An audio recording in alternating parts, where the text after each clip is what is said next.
TPCC chief Revanth రెడ్డిపై కుల సంఘాల వ్యాఖ్యలు సరికాదని కుర్మా కాంగ్రెస్ పార్టీ నగర అధ్యక్షులు కనవేను ఆందోళన వ్యక్తం చేశారు.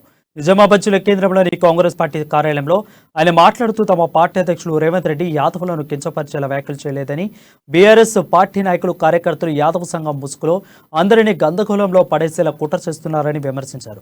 యాదవ సంఘం ఆధ్వర్యంలో చేపట్టిన ధర్నాలో యాదవ సంఘం ప్రతినిధులైన రాచారం యాదవ్ కేవలం రాజకీయ లబ్ధి కోసమే కురుమ యాదవులపై కపట ప్రేమ చూపిస్తున్నారని మండిపడ్డారు.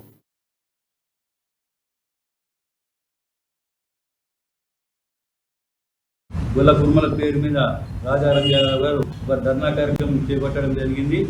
రేవంత్ రెడ్డి గారు క్షమాపణ చెప్పాలని చెప్తూ ఆయన అనుచిత వ్యాఖ్యలు చేశారని చెప్తూ గొల్ల కుర్మలను మభ్యపెట్టి వారికి నిజామాబాద్ నగరానికి ఖచ్చితంగా రావాల్సిందిగా, ఒకవేళ రాకుంటే మీకు దండగా పడుతుంది కాబట్టి మీరు ఖచ్చితంగా రావాల్సింది వాళ్ళకు ఒక హెచ్చరికలాగా చెప్తూ వారిని అమాయకులను చేసి వారి గొల్ల కుర్మలను నిజామాబాద్ నగరానికి పిలిపించి ఒక ధర్నా కార్యక్రమం చేపట్టి దాంట్లో రేవంత్ రెడ్డి గారు బహిరంగ క్షమాపణ చెప్పాలని చెప్పి ఆయన డిమాండ్ చేయడం జరిగింది. గొల్ల కుర్మల పేరు మీద రాజారాం యాదవ్ గారు ఒక ధర్నా కార్యక్రమం చేపట్టడం జరిగింది.